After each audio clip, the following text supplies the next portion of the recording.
drinks in here? Good idea.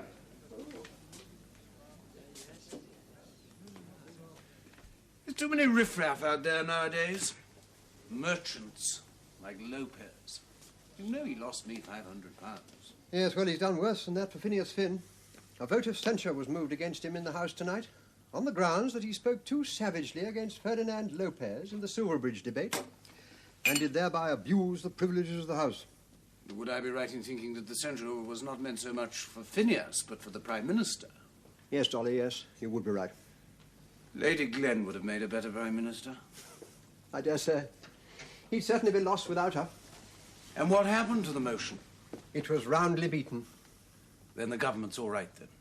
Well, the motion may have been defeated, Dolly, but Lopez's suicide is still sharply remembered.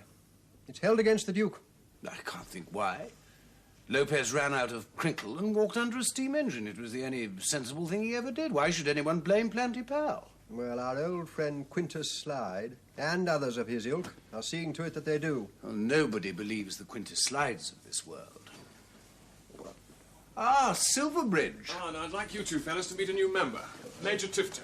Ah, how do you do? This is Barrington Earl, Tifto. Earl? And Dolly Longstaff. Longstaff. Ah, I know who you are. You own the other half of the Prime Minister, along of Silverbridge. That's it. Owns half Planty Pal. Planty Pal? Oh, no. No, I'm with you now. Our cult. And a very useful investment it should turn out to be. Best thing on 4 legs for a long time.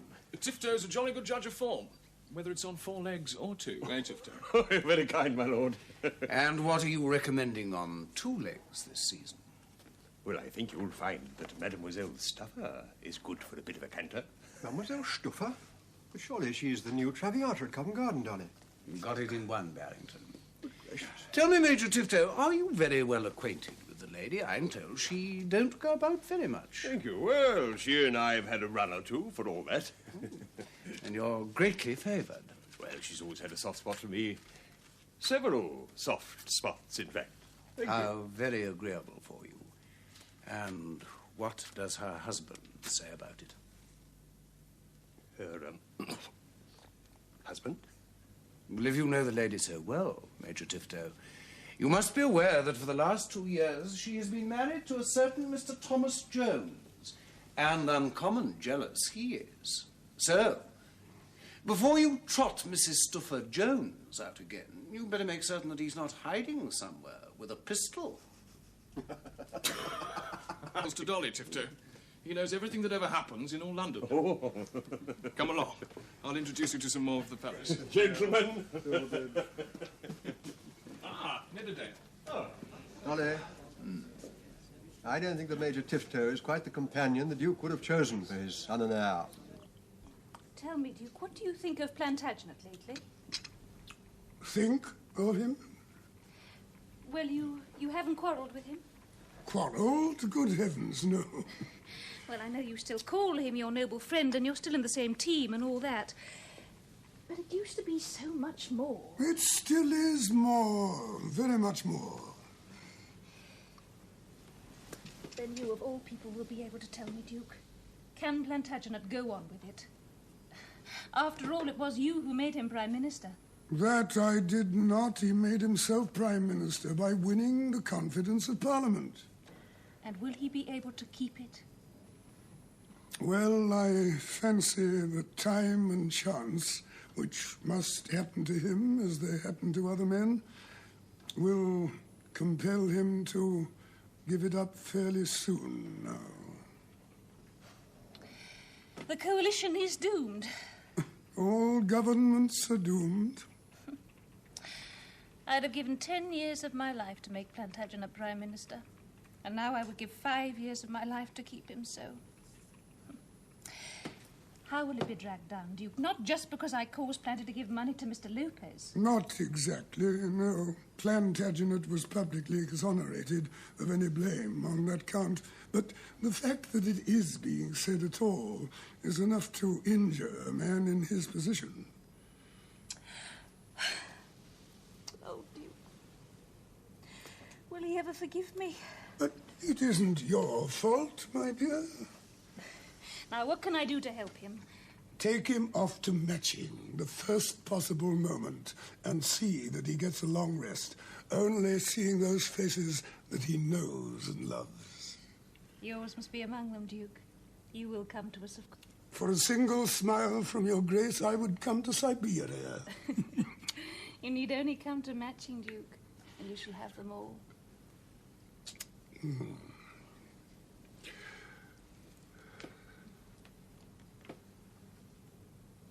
Say, it comes down to this, Duke.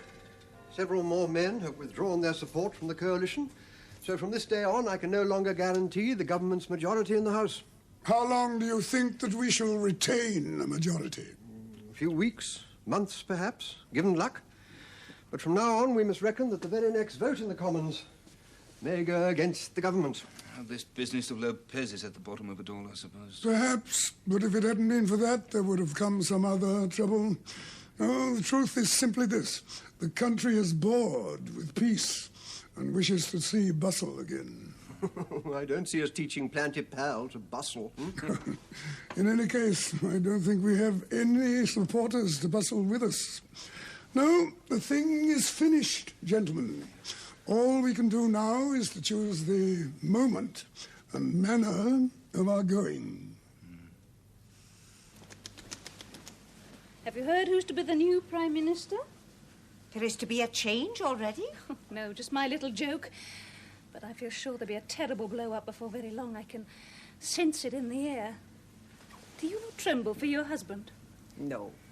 As long as he has a seat in Parliament, he will be contented. But what about the Admiralty yacht, Marie? Oh, he can do without that, I think. But what about the place? There will be other governments and other places. Yes. For my poor Plantagenet, there'd never be another place like this again. To have been Prime Minister Glencora is a great honour. No one can rob him of that. But to be Prime Minister is an even greater thing, Marie. And for all his troubles, I know the charm of it is growing on him more every day. The carriage will be waiting. Would you go down and keep them happy, Marie? Very well, my dear.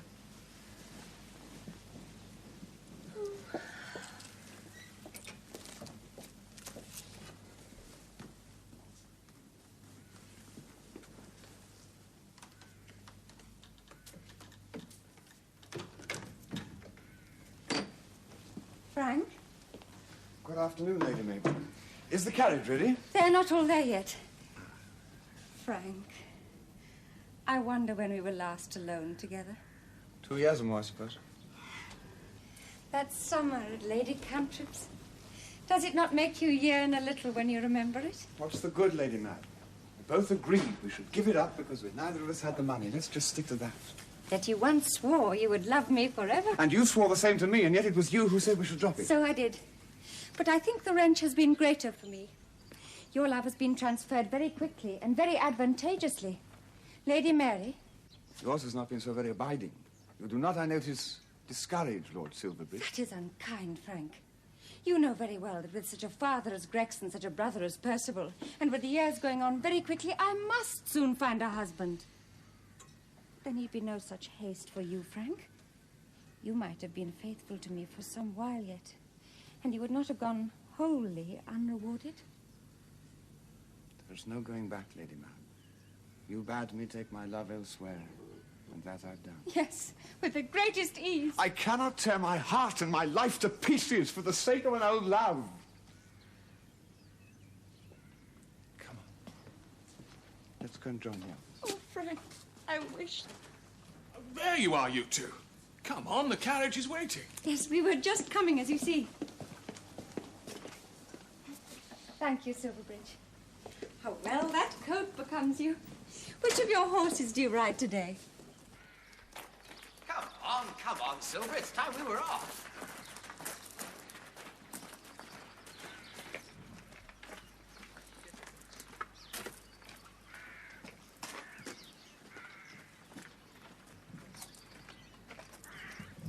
Only Mother to come now. She was nearly ready when I left her. Well, I wish she'd buck up.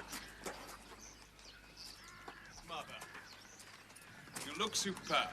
Ah, thank you, Silver. I am I'm sorry to have kept you all waiting, but as you can see, I've been getting myself up. Today, I'm in my driving mood. Thank you. Walk on.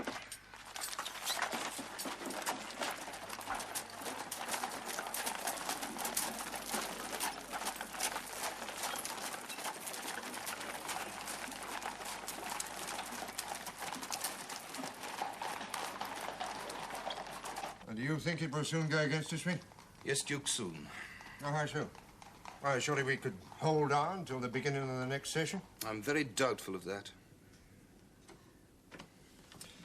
Bitter thing to go with so little done. In fact, I would fain carry on. No, I'm determined to carry on, Finn, so long as there is any hope that we may be of service. There comes a time in any government when its best service is to be gone. Well, I don't think it's come to that yet. In fact, I pray not. No, I would like to do at least some one thing before we go. What is it your Grace would do, if you could? If I could, Finn. If I could. I would spread justice over the entire earth. I would lead chosen friends of loving hearts, clear intellect, noble instinct, whose one great aim was to abolish the distances between men. But do men really want that? How can we, to whom so much has been given, dare to think otherwise? But this which we have been given, if distributed equally, would dwindle so pitifully that no man would get anything worth the having. At least we'd all be alike in that. And there'd be justice. But Finn, you're a liberal because you know that all is not what it ought to be. Because you'd march on to some nearer approach to equality. I want a fairer world, if that's what you mean. No. I mean that as you are a just and a liberal man, then you must want all men to be equal. Equality is so great a thing. It's so glorious, Finn, that you become disgusted by the promise of it in the mouths of bloodthirsty and corrupt men. Such men have asserted a mock equality so much that the very idea of the thing now stinks in my nostrils. And yet I fear the true equality is but a dream. And it'll never come. Still, sometimes one likes to dream. Especially as there is no danger that matching and all this will have flown away when I wake up. Oh, it's pleasant to play with the idea of a millennium, Finn, that will never come to destroy me. I doubt I could stand the tests that have been attempted in other countries. Yes, you should be thankful, Palliser, that the English are not given to violent revolution. They prefer to enjoy what they have in peace and leave others to do likewise. But will it always be so? That I cannot say, but for the time at least, Duke, you are free to enjoy your domain and to walk in it without fear. Well, Phineas, let's walk in it together, shall we? Before the best of the day is gone.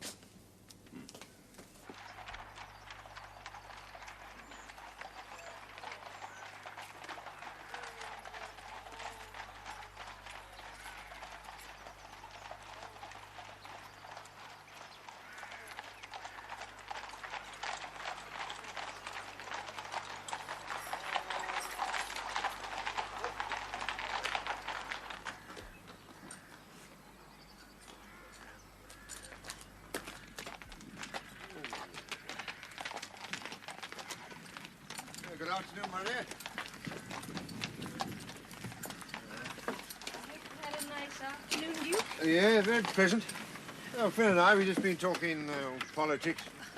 What other amusement is possible on such a beautiful afternoon? Oh, we're just going out to enjoy it now. Silver, Tregear, race you both through the tithe barn. Right. Tregear, Right. Mrs. Finn shall give us orders. As you wish, gentlemen. Back a bit, Mr. Tregear. Steady, Silverbridge. Are you ready, gentlemen? Off! Go on, Lord Silverbridge! Give him his hand! Oh, these boys, they should take more care. Now, go on, Finn.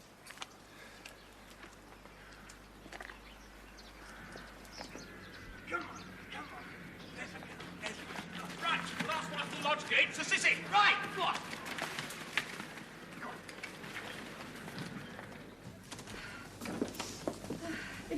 foolish of General to propose that race. There is no danger for your brothers or for Mr. Tregear. I know. They're all fine horsemen, especially Mr. Tregear. But I just don't think that Papa liked the idea of a race. For that reason, I wish Mr. Tregear had not joined in. I want Papa to realise how serious he is. And what an excellent influence on Silverbridge. I shouldn't let Silverbridge hear you say that. He is very independent and would not like to know he was influenced, even for his own good. You seem to have made a very close study of my brother's character, Mabel. I've known him so long. I first met him in the nursery, Mary, when he wasn't Silverbridge, but just little Planty Palliser. And you were intrigued even then? Oh, I was bowled over. I thought I'd never seen such a handsome little boy. But I think now that Mr. Tregear is more handsome than Silverbridge. Oh, no, Mary. Mr. Tregear is well enough, but he doesn't have the open look which Silverbridge has. But it does have more maturity, more thoughtfulness.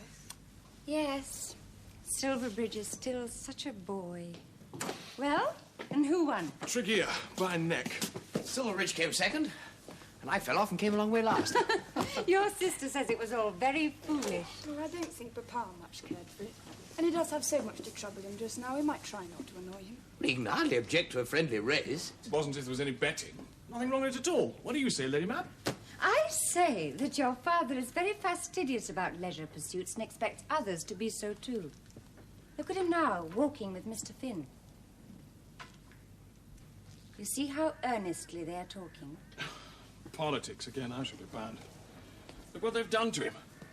My father is much too old for his age. And perhaps his son is a little too young. Time is passing, Lord Silverbridge. You can't spend your whole life on horse races. Oh, I have other interests. Oh? May I hear about them? If you'll come out again for a walk. Certainly. I do hope he didn't really upset your father, Mary. As you say, he does have an awful lot on his mind just now. Eh? What do you mean running the government and all that? I mean that before very long he may not be running the government. Really? Is it as bad as all that? From what I hear, yes. You take a very close interest in politics, don't you, Mr. Tregear? Well, I do hope to enter the House myself one day, on the Conservative side. Though I hardly dare mention that here at Matching. Oh, I should think not. Well, many Conservatives are honest and clever men. Well, they must have their reasons. They have excellent reasons. Well, then tell them to me. I can hardly undertake to educate your father's daughter on the principles of conservatism. In this house, that amounts to treason. Yes.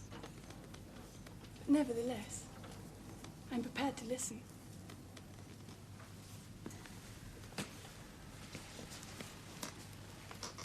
I warn you, it's a long, hard lesson.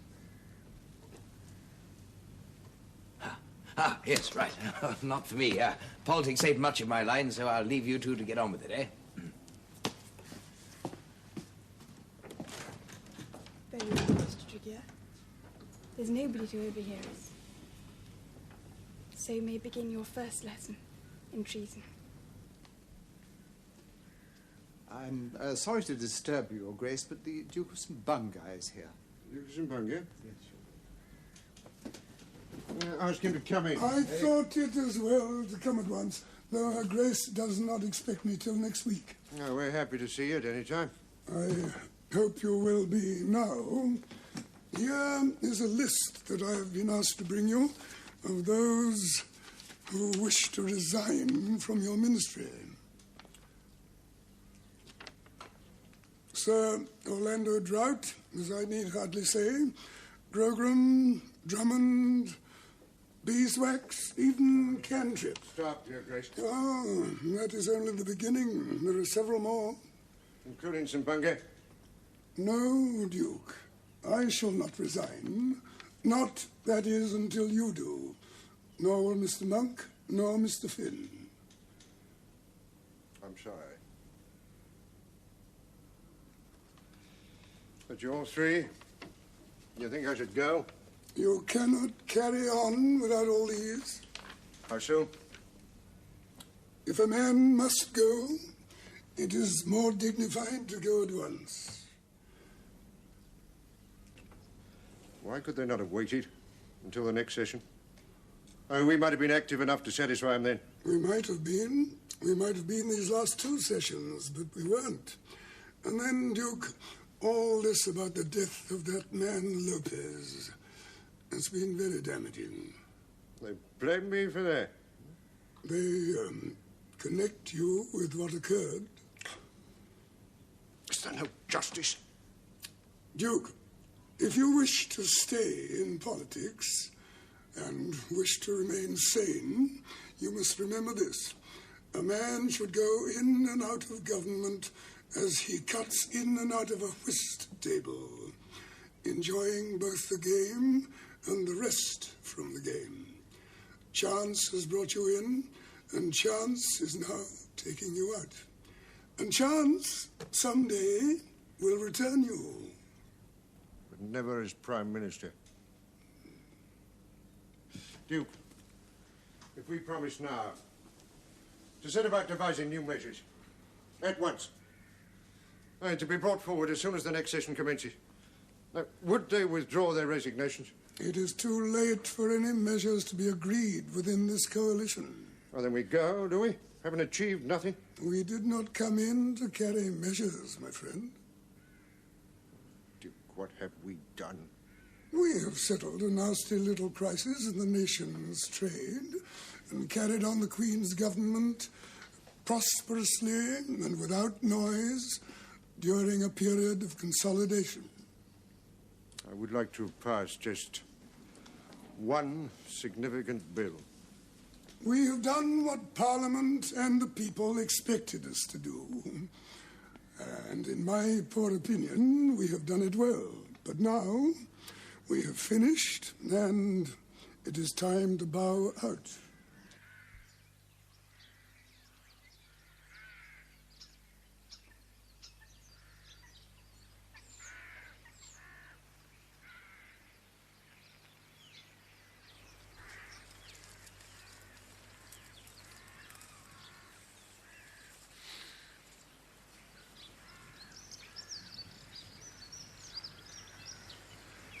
Well, Mr. Tregear, are you not going to tell me how talented it is?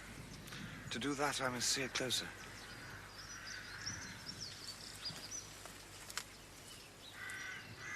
It is not only talented, it is beautiful. Lady Mary, in a few days I shall be gone. I know. And before I go, there is something I must tell you. And are you, Mr. Tregear? Then you go first. No. The lady must always go first. Not in this, I think. Oh, Mary.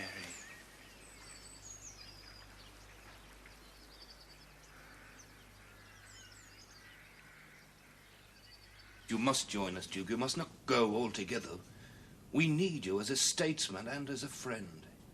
You're very kind, gentlemen. But Caesar could never command a legion under Pompey. It has been done much to the benefit of the country, and with no loss of honor in him who did it. It will never be done by me. If the fact that you have been First Minister should deprive the country of your services in other offices for all the years that you have left to you, then I, for one, shall think the loss irreparable. And I second that. We cannot spare men like you, Duke, for very long.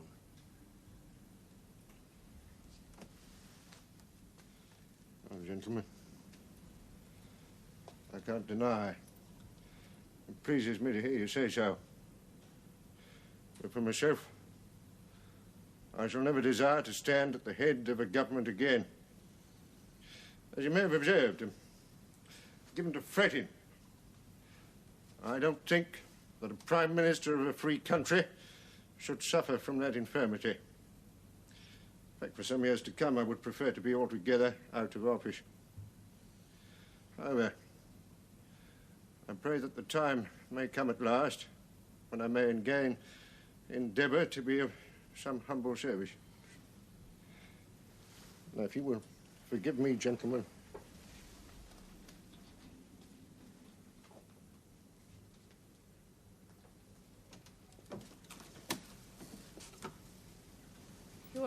working very late.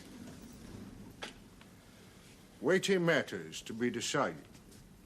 But you are finished with them now.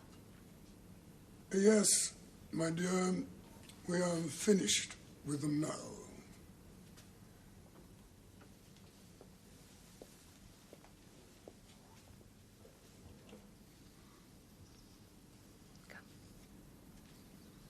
It's time to go to bed.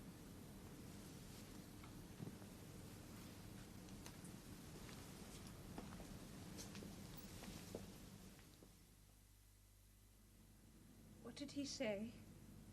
I'm sorry, my dear. What did the Duke say? Oh, that our days are numbered. I could have told him that long ago. There isn't a porter in one of the clubs who doesn't know that. Who is to succeed you? I shall advise Her Majesty to send for Mr. Gresham.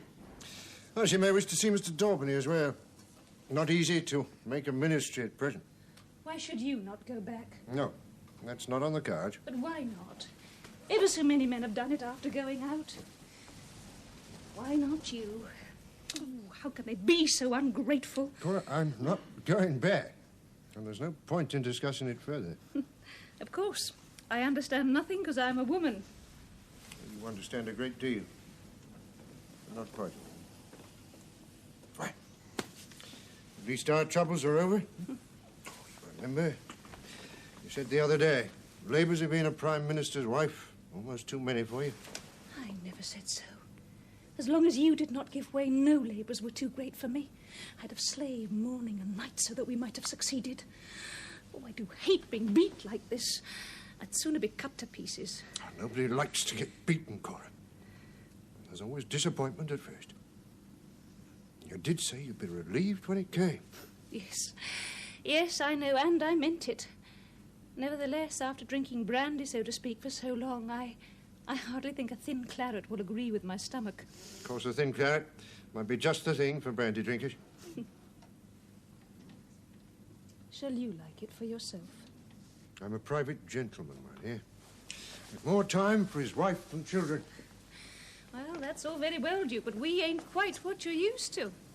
You can't bully us like a cabinet meeting or bring in a bill for reforming us or make us go by decimals. You'll find us very dull subjects to work on. Oh, I don't think so, Cora. Oh, there's Gerald and Silverbridge. They're going to need my guidance and advice. Indeed, but you needn't heap it on them by the cartload. Oh, Mary, too, you know. She's got to be settled. Now, that is woman's work. Oh, very well. I can dare to tell the truth about this change planned to you, even if you cannot. Oh, yes. Yes, it will make me unhappy. I can be honest, too. With you, at any rate. It will fret me to be without work. Yes. Yes, I know. I am sorry. I do feel responsible. That's nonsense. Well, it would have happened anyway. Well, I shall not be altogether discontented. Where would your contentment be? In you. In you. Your work was making you ill. Rough people whom your tender nature could not understand worried you. Oh, I'd have given them worry for worry, but you could not. Well, now you'll be free of them, and so I shall be contented. Then I shall be contented, too. Steady on, Silver. You'll have to give it up. I think not. Yes, you will. The governor will never stand for it. I don't see what there is to stand. I'm as good a gentleman as he is. My dear fellow, I entirely agree. Men have their feelings about this kind of thing. Well, my father is a rich man. He'll want Mary to marry a rich man. He's a noble and he'll want her to marry a noble. Your father is also a liberal. Which won't help you because you call yourself a conservative. Well, anyway, no father is ever liberal about his daughter. The long and the short of it is you better leave it alone. Your father can't eat me. Nor even bite you. Nor will he abuse you, but he can look at you. And he'll say a word or two which you'll find very hard to bear.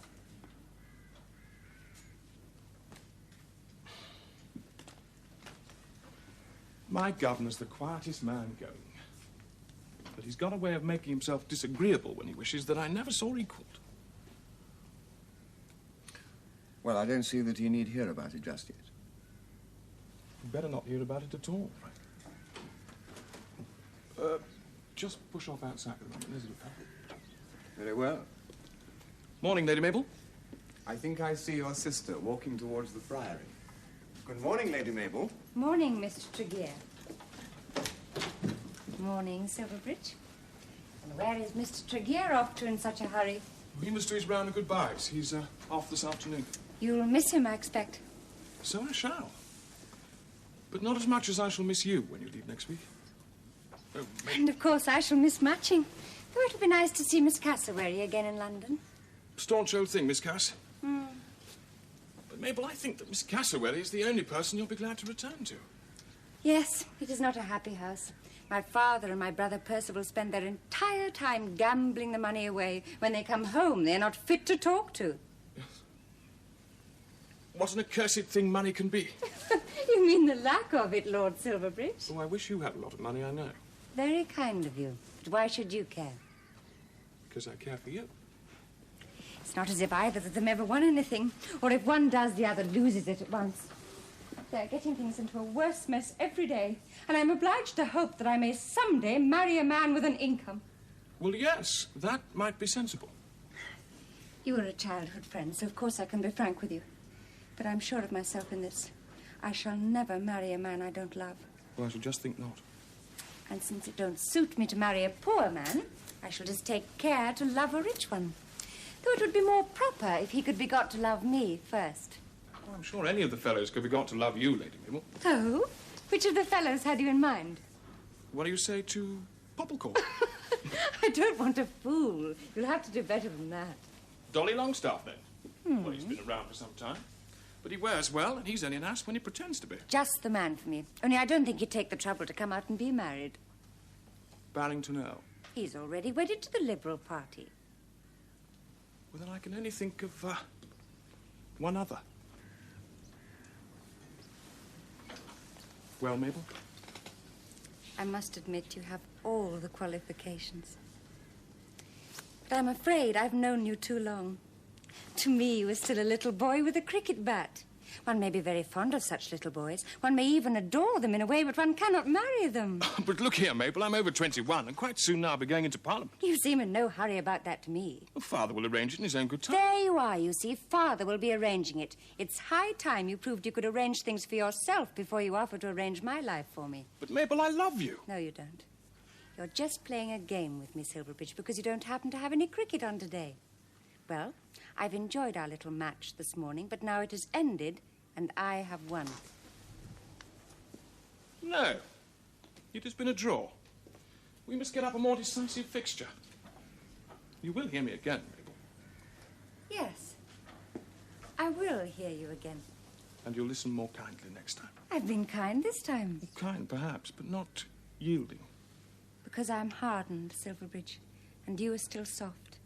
How shall the hard yield to the soft? Well, I do not think of you as hard. Then let us say that I am grown up and you are not. When you can show me you know your own mind and know it truly, then I will yield soon enough. Well, Silverbridge, we must forget all about your unfortunate experiences at Oxford and think about your future. Yes, sir. I say you'll be entering Parliament, of course.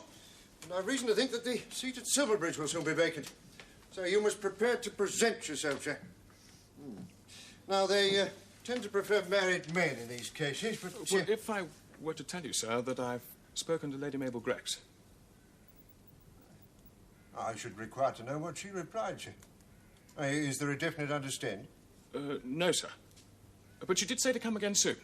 At least that's what it came to. You found that encouraging?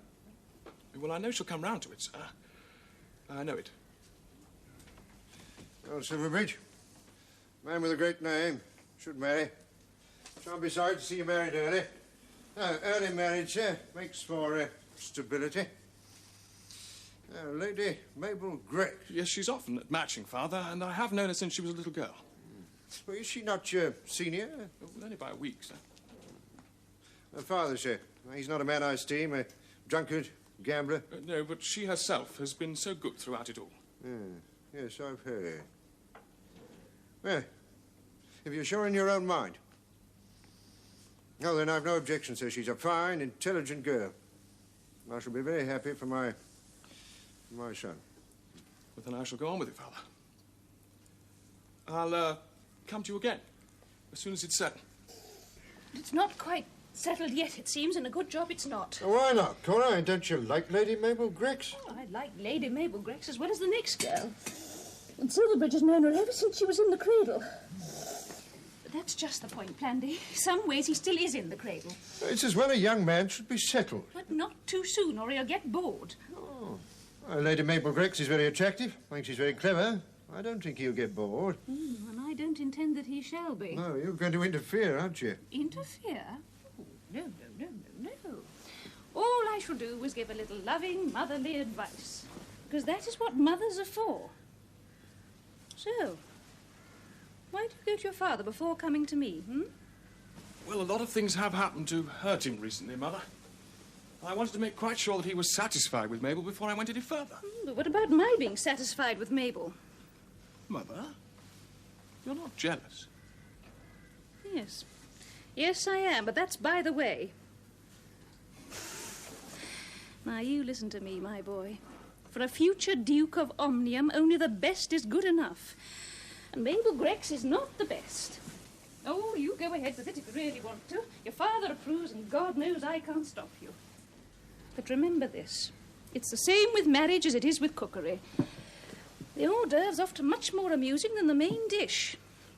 Mabel Grex might be very nice and tasty at the hors d'oeuvre stage, but she's not tender enough to make a good joint, and she's been far too long in the oven. So the member for Silverbridge is going, I hear. Yes, poor chap. Heart's packing up on him. Rotten luck. It's very convenient for you. You will stand, of course. Silverbridge for Silverbridge. Well, the electors seem to like the idea. You're going down there in a day or two, let them have a look at me. Ah. Of course, Dolly, the family don't wish candidates on them anymore, but they do seem happy to have me. And there won't be anybody else putting up. Well, that's very handy for you. No need to spend any crinkle buying other fellows' votes. But what's this tale I hear going around about you coming out as a Tory? Well, the electors like that idea too. Only your father won't. Oh, but they never interfere. The borough is free to choose a Conservative if it wants one, and the last fellow was. Yes, but the Duke won't like this Conservative being his very own eldest son. There hasn't been a Conservative in your family since they gave up wearing woad. The fellow must follow his conscience. Conscience? Well, his ideas. Your ideas, Silverbridge, or Frank Tregear's? No, I've listened a lot to Tregear, I don't deny. But I've looked all around it for myself as well. See, the way I see it, Dolly, is that these radical chappies are getting so strong that our sort of people ought to start standing up for themselves. And that's what you're going to tell your governor? Yes. I'm afraid, sir, I shall say, there's a slight difference of opinion between us. Well, this is more than just a difference of opinion. This is betraying the family colours. Your governor's going to be no end cut up about this. Ah, there you are, man. Afternoon, Dolly. Afternoon. Look here, this fellow Tifto's been boasting all over London. He's coming down to Silverbridge with us. Tifto? I don't think that's a very good idea. I should think not. Well, he's a jolly good fellow, you know. I dare say, or rather, I don't dare say. I don't know much about Major Tifto, and I doubt very much whether you do, except that he's rather good at riding horses. Well, what's that got to do with it? Not a lot. And therefore I advise you not to bring him down with us. Well, you needn't preach. Call it what you like. Major Tifto would never be persuaded to hold his tongue, and there's nothing he could say that would do you any good at all. Ah, afternoon, Silverbridge. Tregear, Longstaff. Good afternoon, Major Tifto. Look, Tifto, I've been thinking about this trip to Silverbridge. Oh, yes, looking forward to it very much. When do we leave? Well, that's just it. I don't think, you know, we want to be too much of a crowd. Two of us will do. I've got to be one, of course, and Tregear had better be the other. Well, ain't that a bit strange? What do you call strange? Well, I've made my arrangements. I mean, when a fellow's asked to do a thing like that, you don't expect to be put off. Oh, the truth is, Tifto, since it is all about Parliament and so on, I ought to have a political atmosphere and not a racing nor betting one. But there isn't a man in London who cares more about politics than I do.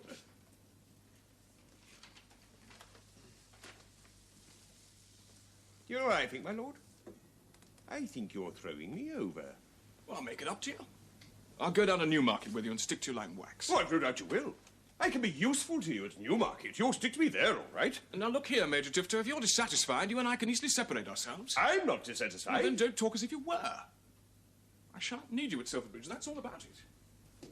When I first asked you to come, I thought it might make a pleasant outing for you. Now I've remembered. Business is business. Well, that's all very well, my lord.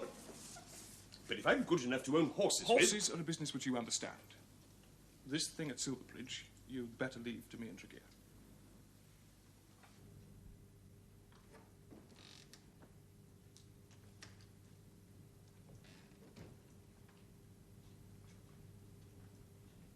Morning, sir. You, sent for me, I think. Yes, sir. I did. Is there anything the matter, Father? You look rather rough. Everything is the matter, sir. Now, for a start, Mr. Fothergill writes to me. You've passed bills to him for payment. They're bills exceeding £4,000 for the purchase and training of thoroughbred racehorses. Well, that's all right then, sir. I am giving the whole lot up.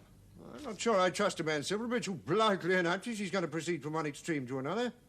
I'm not quite going to an extreme, Father. There is one thing in that line that I wish to keep, and that's my share in the Prime Minister. Prime Minister?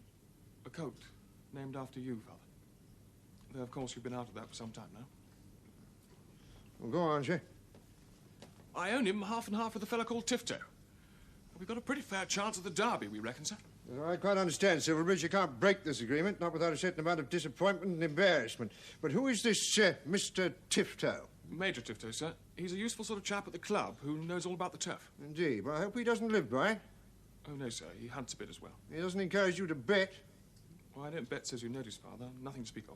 Nothing to speak of, sir. Has a habit of growing into something which has to be spoken of. Rather painfully. Point taken, sir. Well, now, let's turn to a brighter topic, shall we? Now, how you getting on with these electors down at Silverbridge? Not too bad, Father. I'll be going down there again in a week or two. A week or two? Well, it's a very solemn thing when a man first seeks election to the House. I mean, it's not given to you. And whether you're opposed or not, you've got to gain the confidence and trust of the electors. Oh, I have them, sir. Yes, because you're your father's son. Now, you've got to earn it in your own right. I think I have, sir. You see, I'm doing something they very much appreciate. Oh, well, I'm very glad to hear it. And what is it?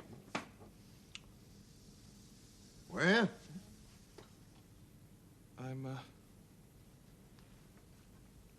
standing as a Conservative, Father. Which is what they really want. Conservative? My son? Conservative? I have my reasons, sir. Well, what reasons, sir? Now, you're very young. I don't think you've thought about this very much. But I have, sir. I've developed my own ideas. We've got to protect ourselves against these radicals and communists. Your politics begin and end with your own self-interest? Why, you're advocating self-protection. Well, not only my own protection, sir, but that of our class.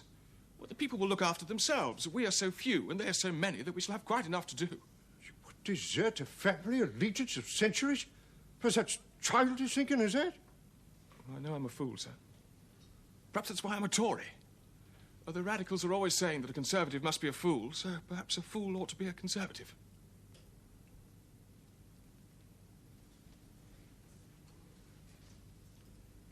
I am very sorry if this upsets you, Father. I would not be upset, sir. If I thought you'd studied the Conservative system of thinking with some serious thought and consideration. Right, as it is. I have, sir. I've been into it like anything, with Frank Tregear. Now, he's my philosopher and guide, you might say. Then upon my soul, sir, I'm indebted to Mr. Tregear. Now, what are the arguments that this philosopher and guide advances? Well, I'm afraid I can't go into it now, sir. The fact is, I've a cricket match on today, and I shall be jolly hard pushed to get there as it is. A cricket match, sir? And you consider that more important than defending your political principles? 21 other fellows to consider, sir. Mustn't keep them waiting.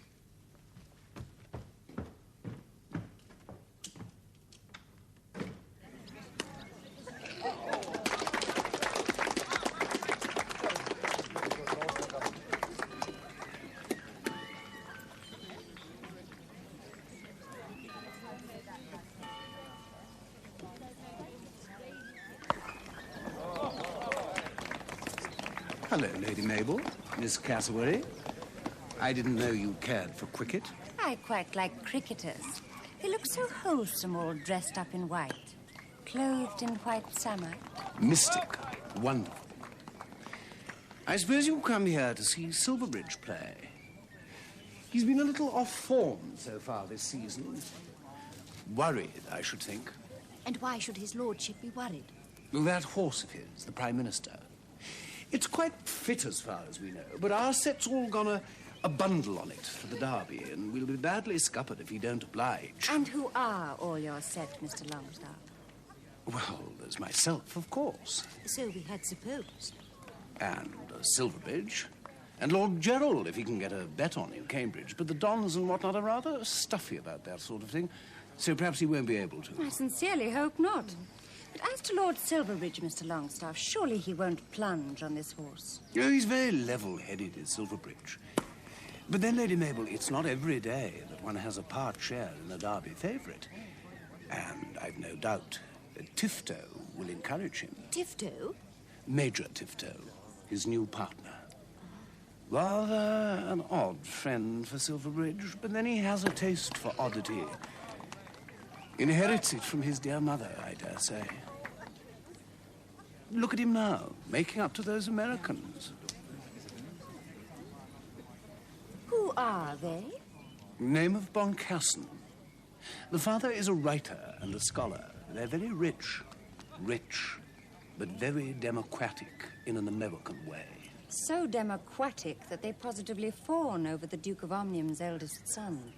I'm interested to watch your cricket, Lord Silverbridge. Oh, What is the object of the game? just a bit of fun. Yes. We had heard you were light-minded over here. In my country, we should have said the object was physical fitness. Well, cricket ain't very energetic, Miss Boncassen, not mostly. Well, I wonder. Is anything energetic in England? Well, you want to come to the Derby next week. The horses are as energetic as anything. And their owners? I understand you own the favourite for the race. Just about. And a great strain it is, too. All these fellows risking their money. I'm quite worn out with it all. Well, I'm glad you feel your responsibilities, even though the matter be so trivial. But you will be going to Epsom. You must. Oh, well, not to risk my money, but... Well, I would like to see you lead the winner in, Lord Silverbridge. You do it so modestly and well. Oh, my. The ball just knocked those stick things down. Well, that's our first wicket gone. My turn to go in. Oh, we'll be sure and hit plenty of rounders. By Jove, I shall do my best with you to watch.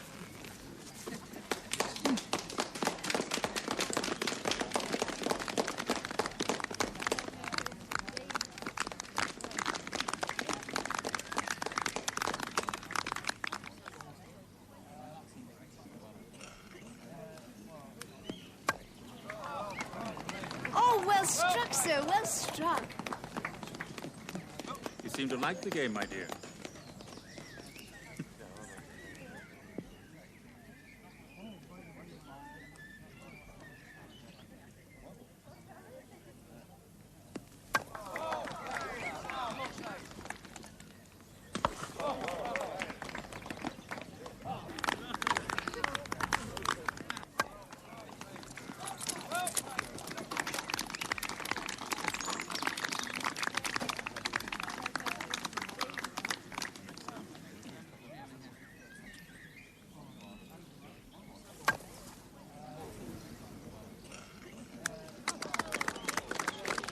Silverbridge is dismissed, it appears.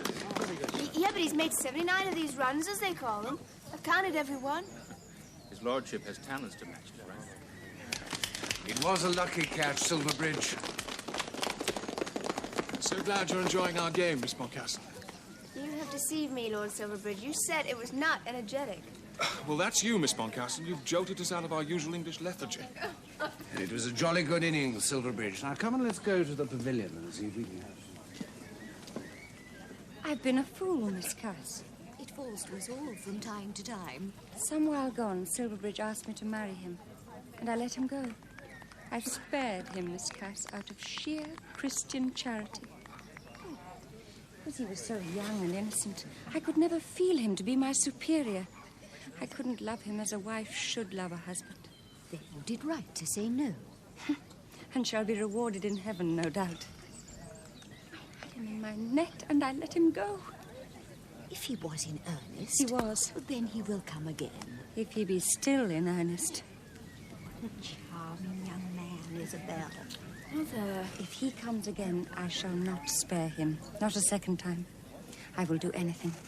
Anything, Miss Cass. And I dare say I shall live to be Duchess of Omnium after all.